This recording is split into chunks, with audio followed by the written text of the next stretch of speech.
Diploma complete అయిపోయింది sir 90%తో. మాకు జగన్ ఉన్నప్పుడు 3 సంవత్సరాలు కూడా ఫీజు ఇన్వెస్ట్మెంట్ అన్నది ఎప్పుడు ఆగకుండా పడ్డాం సార్.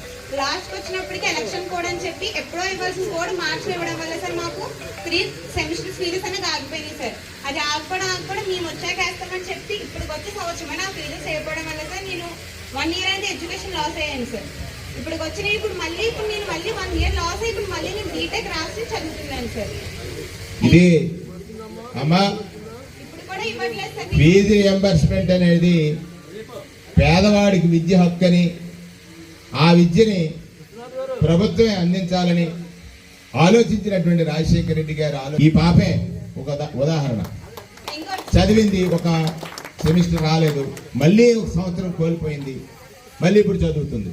ఇంకోటి వైద్యం సార్, మా డాడీకి కోవిడ్ వచ్చింది సార్, 22 పాయింట్స్ వచ్చినాయి సార్. అసలు ఇంకెవరు, నేను మామూలుగా చాలా హాస్పిటల్ తిరిగాను సార్. కేరీసి మీ డాడీకి ఇప్పుడు 5 lakhs ఉంటుంది, అలా అయితేనే జాయిన్ చేసుకుంటే లేకపోతే లేదన్నా సార్. మేమైతే బిలో ప్రావర్టీ లైన్ సార్. మేమంత ఆస్తి గల కాదు, మిడిల్ క్లాస్, మేము పూర్ ఫ్యామిలీ సార్.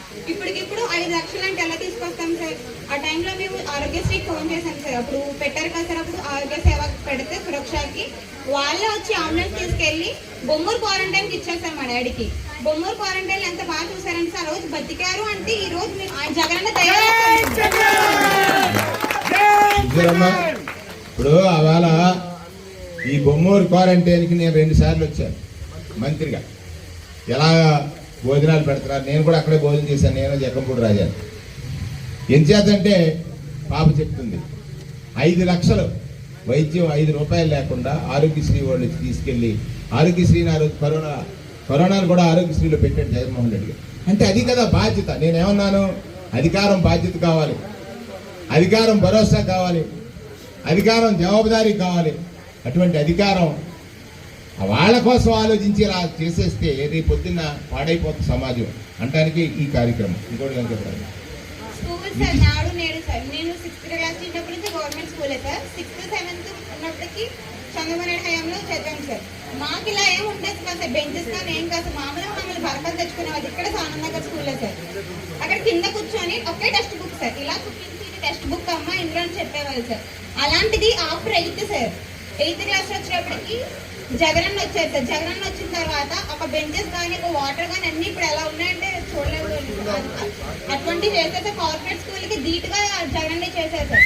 ఆయన ఎప్పుడు ఒకటే మాట్లాడారు సార్, మా ఏదైతే క్వాలిటీ ఎడ్యుకేషన్ చదివారో ఎంత పేద విద్యాలు కూడా అదే చదవాలన్నారు, అదే మాట నిలబెట్టుకున్నారు సార్. ఇప్పుడు ఆయన లేకపోవడం వల్ల చాలా మంది నష్టపోయాం సార్. ఇప్పుడు నాడు నేడు కానీ అన్ని సార్. అదే అమ్మా, నేను చెప్పింది ఏంటంటే పేద పిల్లల బాధ్యత తల్లిదండ్రుల కంటే గొప్పగా తీసుకుని వాళ్ళని గొప్పవాళ్ళు చేయాలని ఆలోచించాడు జగన్మోహన్ రెడ్డి గారు.